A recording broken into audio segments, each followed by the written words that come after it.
बादशाहों से अफे बादशाहों से अफे बादशाहों से अफे जलवा शान में बादशाहों से अफे जलवा शान में बादशाहों से अफे जलवा शान में जो दरे शाहिदत हाक करे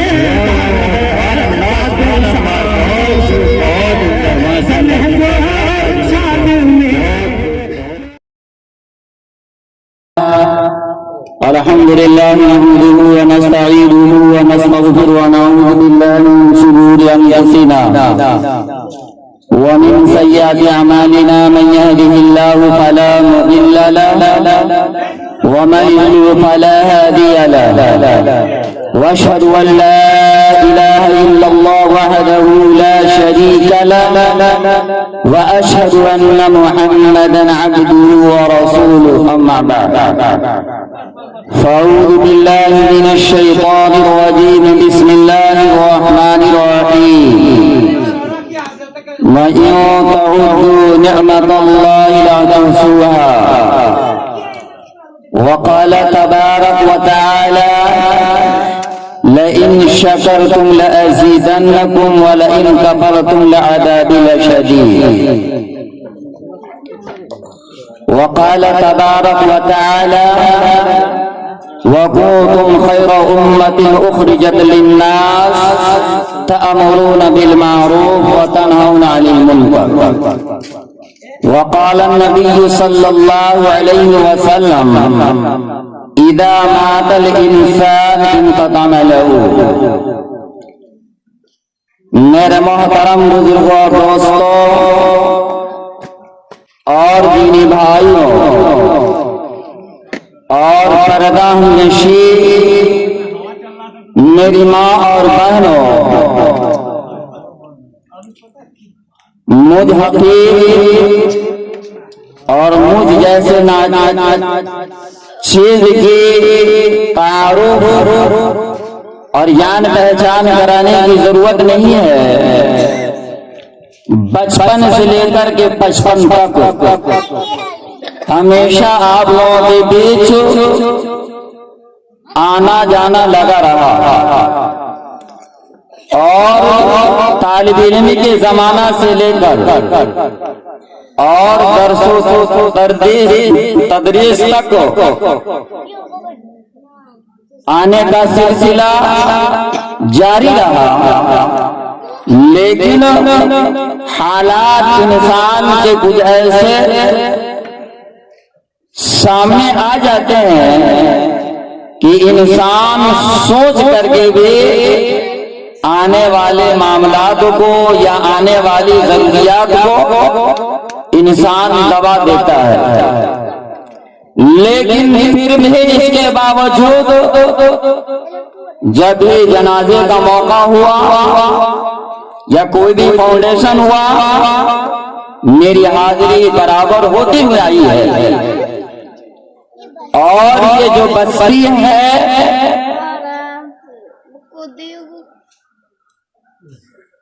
आप जानते हैं यहाँ की आबादी माबूदे चंद, लेकिन फिर भी इंसान को हालात कैसे भी हो जाए इंसान को मायूस होने की जरूरत नहीं है। अल्लाह तबारक व तआला की रहमत से इंसान को कभी भी नाउमीद नहीं होना चाहिए। जो इंसान अगर मेहनत करता है, कोशिश करता है, जरूर इंसान की ये मेहनत एक न एक दिन जो है रंग जरूर लाता। और हम लोगों के उस्ताद हजरत मौलाना सिद्दीक साहब बाकी रहमतुल्लाह अलैह तो एक शेर है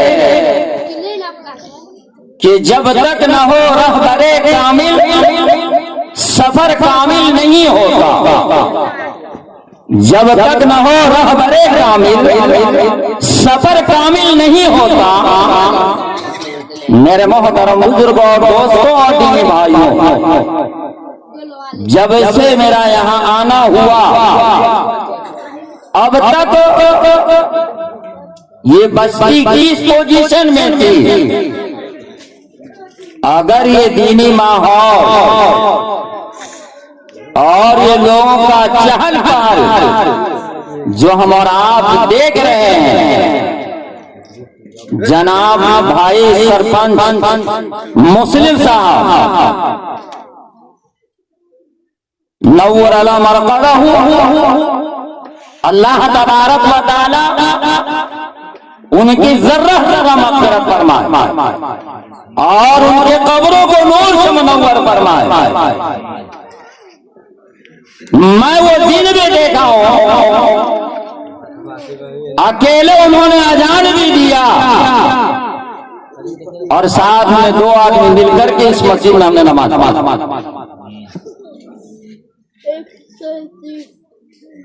लेकिन फिर भी उन्होंने हिम्मत नहीं हारी,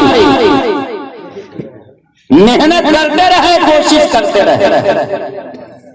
मन जद्दा वजदा, जो इंसान मेहनत करता है, कोशिश करता है, जरूर इंसान अपनी मंजिल मकसद को पहुंच जाता है। ताज उनकी ये मेहनत का नतीजा है और उनकी कोशिशों के ये समरात हैं कि आज आपकी मस्जिद भी आबाद है और बस्ती भी आबाद है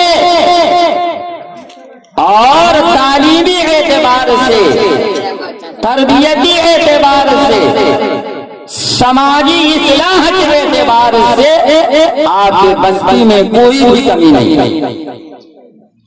लेकिन फिर भी अभी आप ईशाबाद से लेकर के अब तक जो है हमारे मुशफिक जनाब मौलाना अलाउद्दीन साहब कासमी मदद आलिया और अजीज मौसूफ मुफ्ती सुहैब साहब, मौलाना वैस परनी साहब, इन्होंने अपने मुख्तलिफ मज़ामीन को आसान से आसान अल्फाज में इन्होंने आपके पास बातें रखी हैं और ये उलमा, इनकी जिम्मेदारी क्या है? अल्लाह का जो पैगाम है उन बंदों को पहुंचा देना है कि जिनके पास इल्म की कमी है, ना जानने वालों की कमी है। हमारे पास इल्म है लेकिन फिर भी उस इल्म के जरिए से दूसरों को हम फायदा नहीं पहुंचा रहे हैं। इसको कहा जाता है कि माने इल्म, यानी इल्म का छुपाना, और इल्म को छुपा करके रखना क्या है भाई? हराम है, हराम। और अल्लाह तबारक व तआला ने अगर इल्म दिया है तो इल्म के जरिए से क्या करना चाहिए? इल्म क्या है? अल्लाह के नबी सल्लल्लाहु अलैहि वसल्लम ने इरशाद बयान फरमाया, अल इल्मु नूरुन, इल्म रोशनी है, इल्म चिराग है। एक चिराग डॉक्टर अहमद अली साहब के दरवाजे पे रख दिया जाए और सारे बस्ती के लोग उस चिराग से अपने चिरागों को जला लें, तो क्या उस चिराग के अंदर को कहीं हो जाएगी भाई? कुछ भी कमी नहीं हो सकती है। इल्म को जितना बांटेंगे उतने ही अल्लाह तबारक व तआला उसके अंदर खैर व बरकत अता फरमाएगा। इल्म के जरिए से लोगों को फायदा पहुंचाना चाहिए। अल्लाह के नबी सल्लल्लाहु अलैहि वसल्लम ने इरशाद बयान फरमाया, अल इल्मु वरसतुल अंबिया ला युवरितु दीनारा वला दिरहमा। ये उलमाए किराम हैं, इनको इल्म की वरासत दी गई है, दिरहम दीनार रुपया पैसा के ये मालिक नहीं है, रिज़्क़ का ज़ामिन खुदा है। इंसान अगर अमानत पर हो, इंसान अगर सच्चाई पर हो, तो अल्लाह तबारक व तआला की मदद क्या होगा भाई, खुल करके आएगी। इन्नल्लाह यर्ज़ुक़ु मन यशाउ बिग़ैरि हिसाब। अल्लाह तबारक व तआला बेअटकल बेअंदाज़ा अल्लाह तबारक व तआला रोजी और रिज़्क़ इंसान को देते हैं। इंसान को ऐसी जगह से रोजी मिल जाती है कि इंसान को उसका वहम गुमान भी नहीं। मेरे मोहतरम बुजुर्ग और दोस्तों, अभी जो हालात चल रहे हैं, मैं मुख्तसरन चंद बातें बताना चाह रहा हूं। और हमारे मौलाना अलाउद्दीन साहब कासमी मगरिबी चंपारण से आकर के आए हैं, और मैं मशरिकी चंपारण ढाका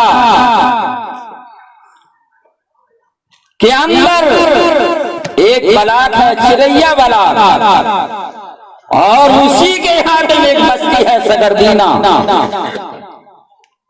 मैं वहां पढ़ाता हूं, और उसी सकरदीना के पूर्व जवार में एक बस्ती है हर बुलवा,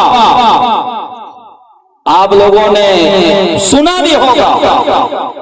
ढाका से लेकर के और इस पूर्वी चंपारण के अतराफ में चंद मिशन है जो चलाए जा रहे हैं। मैं आप लोगों के बीच ये बातें रखना चाहता हूं, और अल्लाह के नबी सल्लल्लाहु अलैहि वसल्लम ने फरमाया भी है कि बल्लिगू अन्नी वलौ आया, कि दीन की एक बात ही अगर तुम जान रहे हो, ना जानने वालों तक उन बातों को पहुंचाने की कोशिश किया। पहली चीज क्या है भाई,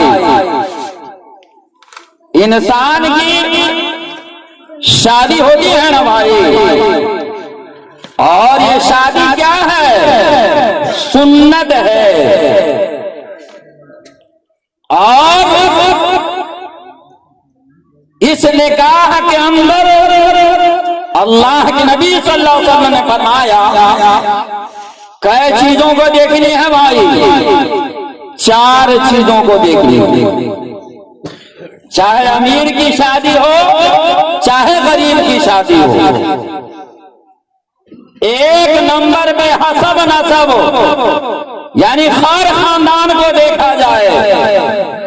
दूसरी चीज जमाल खूबसूरती को देखा जाए। तीसरी चीज मसावात बराबरी को देखा जाए। और चौथी चीज दीनदारी को देखिएगा। अल्लाह के नबी सल्लल्लाहु अलैहि वसल्लम ने अपने बच्ची का निकाह हजरत अली रज़ी अल्लाह तआला अन्हु से किया है ना भाई, उसके अंदर दीनदारी किया नहीं थी। लेकिन आज हमारी कैसी शादी होती है, चाहे बच्चे का हो चाहे बच्ची का हो, सबसे जो खराबी अपने समाज में चल रही है, एक नंबर पे जो है माझे की रस्म, यानी बच्चा बच्ची को माजा पर बैठाया जाता है या हल्दी लगाई जाती है ना भाई, उसमें क्या प्रोग्राम रचाया जाता है। जिस दिन लड़के को हो या लड़की को हो, कहां बैठाया जाएगा, हल्दी की रस्म पे जब बैठाया जाएगा तो उस बच्ची इत्तेफाक से मेरे हाथ में भाई हल्दी वाला समझे रंग है चादर, हल्दी का कपड़ा पहनाया जाएगा। किसको? लड़की को या लड़का को। और उसके साथ ही घर के अंदर जितने अपराध होते हैं, चाहे वो घर के हो, चाहे न्योतौनी हो, या आने वाले मेहमान हो, उस मेहमान को पीला कपड़ा उस दिन पहनना लाजिम समझा जाता। ये शिर्क है। और कहीं से भी यहाँ मुफ्ती लोग भी बैठे हुए हैं, उलमाए किराम भी बैठे हुए, आप पूछ सकते हैं। ये शिर्क है और अल्लाह ताला सबको माफ कर देगा, शिर्क को कभी भी माफ नहीं करेगा।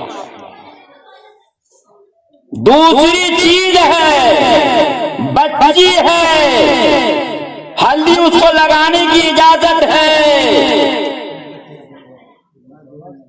औरत है, औरत लगाएगी, लेकिन मर्द को भाई, बच्चा को क्या उसकी बहन हल्दी लगाती है? अरे उसकी भाभी लगाती है, माँ लगाती है, फूफी लगाती है। एक सेकंड के मान लिया जाए कि ये अगर अपने खूनी रिश्तेदार हैं ये लगा लें, लेकिन उसके साथ में गैर महरम कि जिससे बात करना जायज नहीं है, वो हमारी माँ बहनें आकर के और उस गैर महरम के बदन में क्या करती हैं भाई? हल्दी लगाना शुरू कर देती। ये जायज नहीं है। दूसरी खराबी क्या होती है भाई? मेहंदी की रस्म रचाई जाती है, उस दिन भी वही मामला होता है। क्या मामला होता भाई? मेहंदी का कपड़ा पहनने का, इसका भी सबूत नहीं है। उसके बाद तीसरी खराबी होती है क्या? न्योता होता है ना भाई, न्योता चुमावन करना, ये कर्ज है, ये भी लेना जायज नहीं है। अगर आप बच्ची वाले कमजोर हैं या फिर रिश्तेदारी हैं, आप अगर मोहब्बत में दे रहे हैं, उस गरीब की ताउन और मदद करने के लिए आप दे रहे हैं, तो इसमें कोई कबाहत नहीं है, इसमें कोई हरज नहीं है, आप बखुशी दे सकते। चौथी खराबी क्या होती है? औरत की आवाज को क्या बताया गया भाई? पर्दा बताया गया कि औरत की आवाज ऊंची आवाज में बाहर नहीं निकलनी चाहिए। आज हमारी माँ बहनें एक बच्चा को संबोधने के लिए कहां तक चली जाती हैं? आपके गांव से लेकर के पीपल के पेड़ तक जाती होंगी ना भाई? नहीं जाती है? अब नहीं बोलना। अरे बच्चा को संबोधने के लिए, बच्चा के जोरे जोरे पानी पिलाने के लिए, दूध पिलाने के लिए, तो ये भी जाना जायज नहीं है। और अल्लाह के नबी सल्लल्लाहु अलैहि वसल्लम ने इरशाद बयान फरमाया, अल हयाउ शुअबतुम मिनल ईमान, कि हया और पर्दा ईमान का एक जुज है, ईमान का एक हिस्सा हुआ करता। हजरत अब्दुल्लाह इब्न मक्तूम ये अंधे सहाबी थे, नाबीना सहाबी थे। वो आए जनाब मोहम्मद रसूलुल्लाह सल्लल्लाहु अलैहि वसल्लम को सलाम किया। अल्लाह के नबी ने जवाब दिया और अजवाजे मुतहरात में से एक हुजूर अकरम सल्लल्लाहु अलैहि वसल्लम के पास मौजूद थी। उन्होंने क्या किया भाई? पर्दा नहीं किया हजरत अब्दुल्लाह इब्न मक्तूम। फौरन अल्लाह के नबी सल्लल्लाहु अलैहि वसल्लम ने तंबीह फरमाई, अरे तुम्हें क्या हो गया कि एक नबी अजनबी शख्स आया, एक गैर महरम शख्स आया, तुमने उससे पर्दा नहीं किया? तो क्या जवाब देती हैं? कि मेरी जान आप पे कुर्बान, वो तो अंधे हैं, वो मुझको कैसे देख सकते हैं। तो अल्लाह के नबी सल्लल्लाहु अलैहि वसल्लम ने फरमाया, क्या तुम भी अंधे हो? क्या अल्लाह तबारक व तआला ने तुम्हारे इन आंखों के अंदर देखने की सलाहियत नहीं दिया? तुम तो उनको देख सकती हो, क्या हम अपनी माँ बहनों को जो इस कबीरा गुनाहों के अंदर हम मुब्तला देखते हैं, क्या हम नहीं रोक सकते हैं भाई? अरे रोकेंगे ना भाई।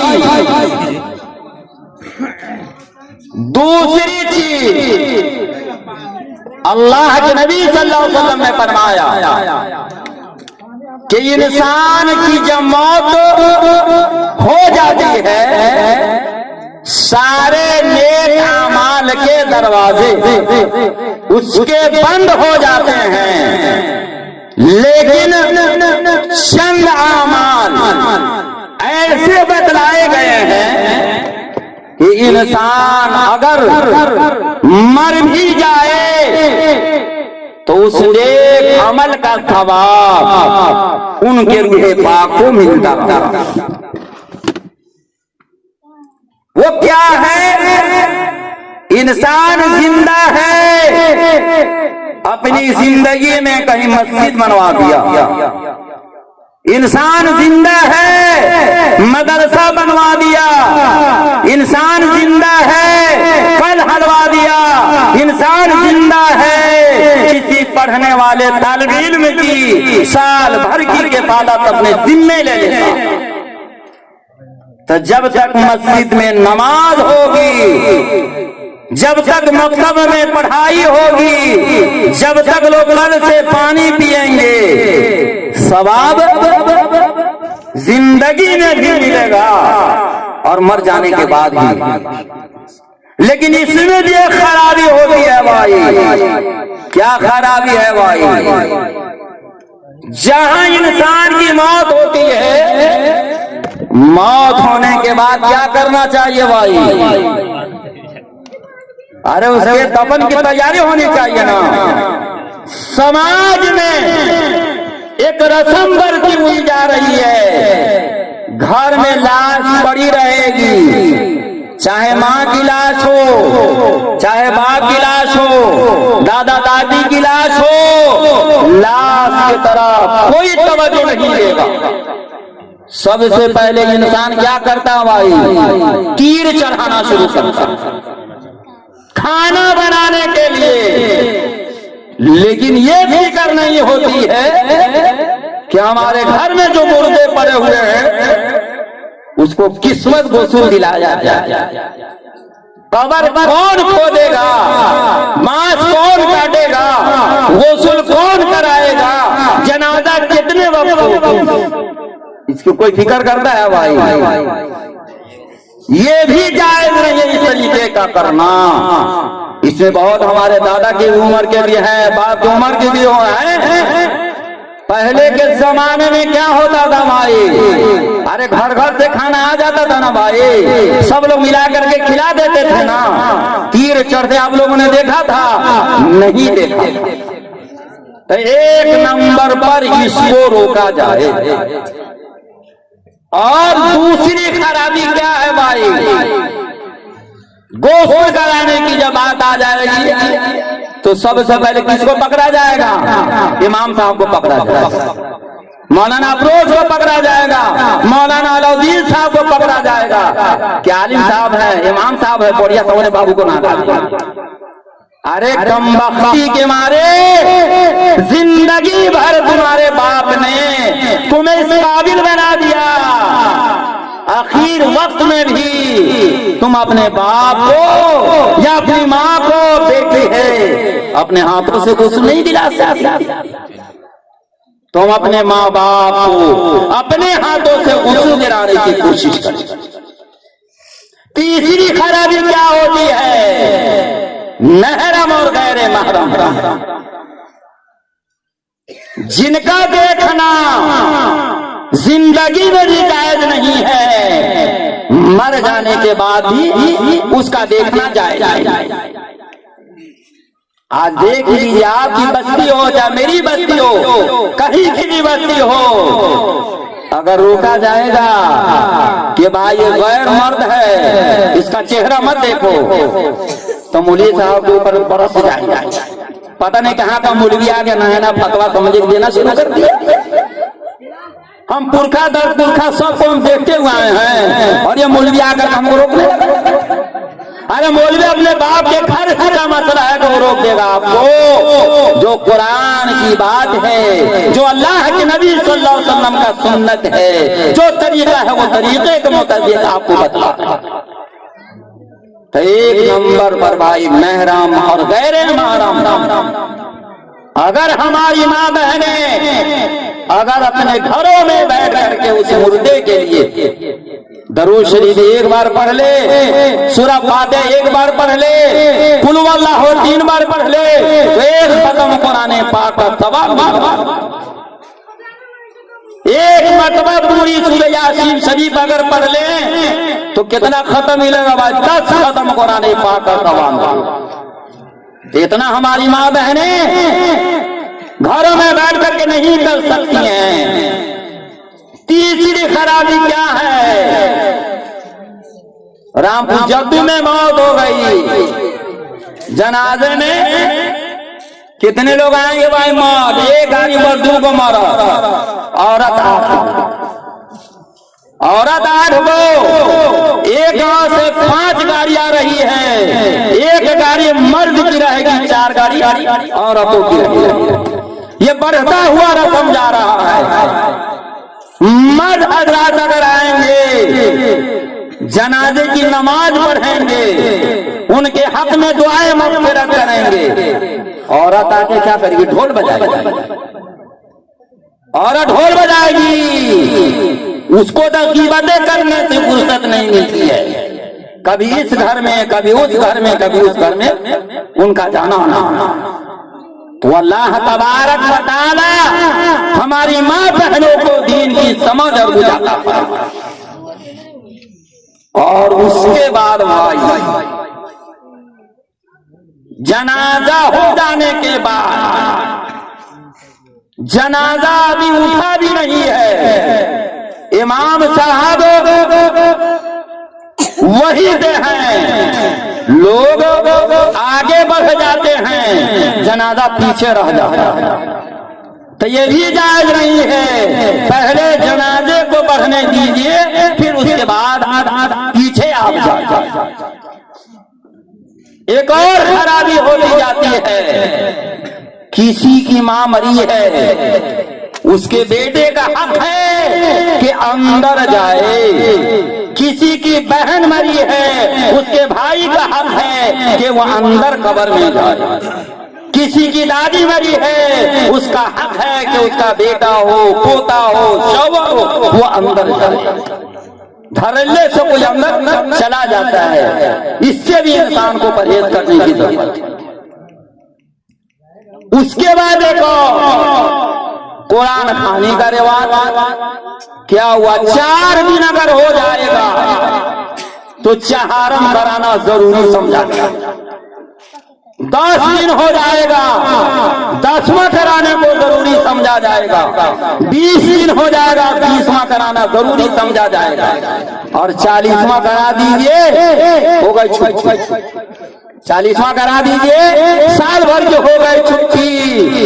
जब साल में एक मतलब शब बारात अगर आ जाए, और फट करा दीजिए, मिलाद करा दीजिए, कुरान खानी करवा दीजिए, हमारे बाबा दादा को सवाब पहुंच।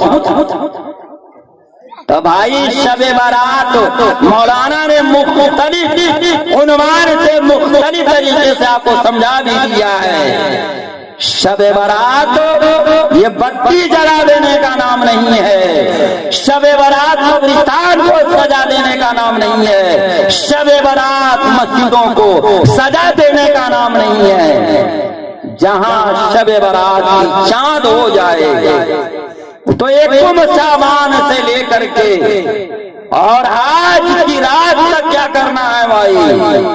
1 नंबर पर बताया गया है कि नमाज की पाबंदी कसरत के साथ कीजिए।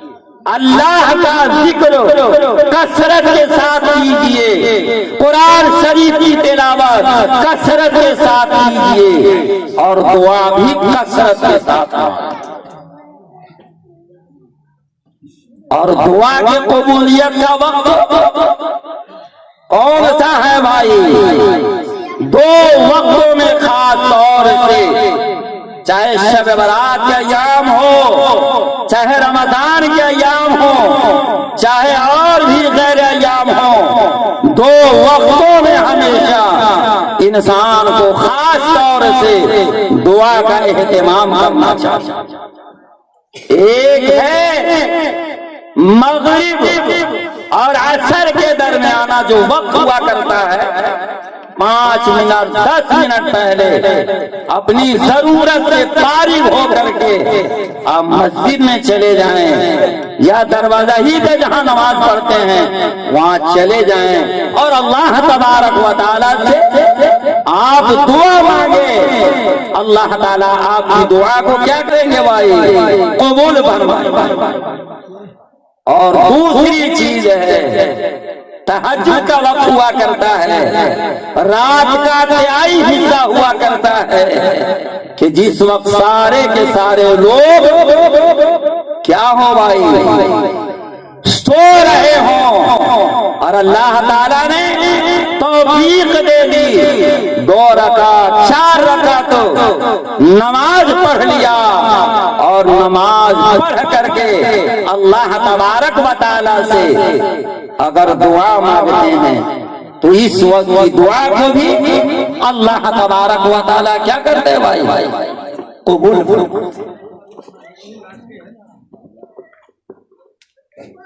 और दूसरी चीज है, इंसान मर गया और अपने पीछे खत्म करने का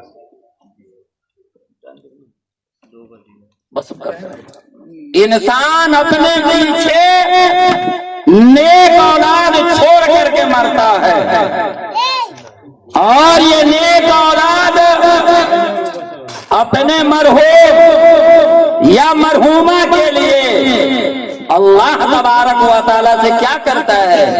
फदउ लहुमा, क्या अपने मरहूम या मरहूमा के लिए अल्लाह तबारक व तआला से दुआए मग़फ़िरत किया। एक बुजुर्ग साहब का वाक़या है कि वो बुजुर्ग साहब कहाँ गुजरे भाई? कब्रिस्तान की तरफ से गुजरे और 2 जगह है, एक है मस्जिद और दूसरा है कब्रिस्तान। जब इन 2 जगहों भी इंसान जाए तो वहां दुनियावी बात नहीं करनी चाहिए। ये दोनों जगहें ऐसी है कि जहां इंसान जो जिक्र करेगा, जो दुआ मांगेगा, अल्लाह तबारक व तआला उनकी दुआ को कबूल। तो एक बुजुर्ग साहब ने सूरह इखलास पढ़ करके उन्होंने दुआ किया कि अल्लाह तबारक व तआला हमने जो कुरान शरीफ की मुख्तसर सी आयत करीमा पढ़ी है इसके कमी कोताही को माफ फरमा दीजिए और इसका सवाब तमाम इस कब्रिस्तान के मुर्दे को पहुंचा। 1 हफ्ते तक उस सवाब को लूटा गया। किनारे में, कब्रिस्तान के बीच में किनारे में एक बिल्कुल खुशसर बूढ़ा मगमूम बैठा हुआ है। उस बुजुर्ग साहब ने फरमाया कि सारे के सारे लोग कुछ न कुछ जमा कर रहे हैं, कुछ न कुछ लूट रहे हैं और आप क्यों खामोश हैं? तो बुजुर्ग साहब ने वो क्या बताया बूढ़े आदमी ने कि मेरा एक लड़का है और वो हाफिज कुरान है और फला बाजार में हलवे की दुकान है, हलवा बनाता है और हलवा बेचा करता है। जब तक मेरे लिए एक खत्म कुरान पाक नहीं करा देता, कर लेता है, उस वक्त को एक गिलास पानी भी नहीं पीता, एक लुकमा भी नहीं डालता हूँ। मैं अपने बेटे के तोहफे के इंतजार में हूँ कि मेरे बेटे का तोहफा कब आए। लेकिन क्या है भाई, अगर बेटा सऊदी में है, बेटा बंबई में है, बेटा कलकत्ता में है, मतारी बाप को कभी नहीं पूछेगा। लेकिन लोगों को दिखलाने के लिए, लोगों का दिल जीतने के लिए इमाम साहब ने कह दिया कि जल्दी जनाजा कर लीजिए। गांव के मदद लोगों ने कहा जनाजा जल्दी कर लीजिए। तो कहा तेरे बाप का हिम्मत है, मेरे बाबू का जनाजा पढ़वा दिया, अब तू जनाजा पढ़े वाला हुक्म दे दिया, 30,000 का टिकट कटवाएगा, चलाएगा जनाजा पढ़ने की। तो जिंदगी में तराए नहीं, अब मर जाने के बाद तरा जाएगा भाई। तो ऐसा काम कीजिए कि जिससे हमें सवाब मिल जाए, अजाब वाला काम नहीं कीजिए। यही यार हम लोगों का मुहर्रम से लेकर के रजब तक कान में तेल डाल करके सोए रहते हैं, और जहां जब शाबान चला आएगा, ले कुरान खानी, दे दो कुरान खानी, ले दुआ दे दुआ करते हैं ना भाई। एक मतलब 11 महीना नहीं खाते हैं, सिर्फ शब वाले महीने में खाते हैं। तो बहरहाल दुआ करें अल्लाह तबारक व तआला से, जो हमारे उलमाए किराम ने कुरान और हदीस की रोशनी में जो बातें बतलाई हैं, अल्लाह ताला हमें भी और आप लोगों को अमल करने की तौफीक नसीब फरमाए। और अल्लाह इक़बाल ने फरमाया भी है, अमल से जिंदगी बनती है जन्नत भी जहन्नम भी। अमल से जिंदगी बनती है जन्नत भी जहन्नम भी। ये ख्वाब की अपनी फितरत में नूरी है। अमाल अगर हमारे अच्छे होंगे तो मौत भी हमारी अच्छी होगी। अमाल हमारे अच्छे होंगे तो कब्र में आसानी मिलेगी। अमाल जब हमारे अच्छे होंगे तो कल क़यामत के दिन नामा अमाल दाहिने हाथों में सुपुर्द किया जाएगा। बहरहाल दरूद शरीफ की एक बार, सूरा फातिहा एक बार, कुल वल्लाहु 3 मरतबा पढ़ लें और दुआ करें अल्लाह तबारक व तआला से। यहाँ मजमे में जितने अहबाब बैठे हुए हैं और इस बस्ती के और आलम इस्लाम के जितने मोमिन मोमिनात गुजर गए हैं, अल्लाह ताला सभी मरहूम और मरहूमा की मग़फ़िरत फरमाए। और जितने लोग बीमार हैं, अल्लाह ताला सब बीमारों को सेहत कामिला आजिला दायमा मुस्तमिर नसीब फरमाए। और खास तौर से जो आपके इमाम साहब है हाफिज लुकमान साहब, उनके अब्बा थे हजरत मौलाना मुस्लिम साहब रहमतुल्लाह अलैह। हजरत वाला की मेहनत और उनकी काबिश का ये नतीजा है कि अजीज़म हाफिज लुकमान सल्लल्लाहु, अजीज़म मौलाना नोमान सल्लल्लाहु, अजीज़म मौलाना सुफियान सल्लल्लाहु, उसी बाग के लहलहाते हुए फूल है और उन्हीं का परवरदा ये हकीर है। जाने को चले गए, लेकिन हजरत वाला तालिब इल्मी के जमाना से लेकर के और दरसो तदरीस के जमाने तक 3 नसीहतें हमेशा फरमाया करते थे। शायद ये मैं बातें बता दूं जो मेरे लिए भी और आप लोगों के लिए भी शायद इस पर अमल कर लें तो निजात और छुटकारे का सरिया। एक है कि अजीज वक्त की पाबंदी करना, दूसरा नमाज की पाबंदी करना और तीसरा सलाम की पाबंदी। ये तीन चीज तुम्हारी जिंदगी में अगर रहेगी तुम कभी भी नाकाम नहीं हो। तो बहरहाल हजरतुल उस्ताद मौलाना मुस्लिम साहब रहमतुल्लाह अलैह के लिए दुआ फरमाएं कि अल्लाह तबारक व तआला उनकी भी सर्रह मग़फ़िरत फरमाएं। और आप इस बस्ती के लिए जनाब मुस्लिम साहब जिन्होंने अपनी जानी माली बलिदान चढ़ाई है, और जितने भी उनके साथ थे, जो लोग जा चुके हैं, जो पैर में पैर मिला करके हाथ में हाथ मिला करके साथ रहे हैं, जो जा चुके हैं, हमारे फूफा भी थे, शबीर साहब थे, बशीर साहब थे, मेरे बहनों सुलेमान साहब थे, अब्दुल हकीम भाई थे, और भी हैदर साहब के वालिद थे, वाला थी, और भाई मुझे नाम भी तो याद नहीं है, जितने भी मरहूम या मरहूमा जा चुके हैं या जा चुकी हैं, अल्लाह तबारक व तआला सब लोगों की जर्रा जर्रा मग़फ़िरत फरमाए। और जितने हमारे भाई हैं जो कारोबार के अंदर लगे हुए हैं, अल्लाह ताला उनके कारोबार के अंदर भी बरकत अता फरमाए। और अल्लाह ताला हमारे नौनिहाल बच्चों को भी दीनी तालीम के लिए और दीनी तरबियत के लिए अल्लाह ताला कबूल फरमाए। और यहाँ के मुसलमान मर्दों को भी औरतों को भी अल्लाह तबारक व तआला नमाज के लिए, कुरान शरीफ की तिलावत के लिए, अपने ज़िक्र व अस्कार के लिए अल्लाह तबारक व तआला कबूल। अल्लाहुम्मा सल्ली अला मुहम्मद व अला आलि मुहम्मद।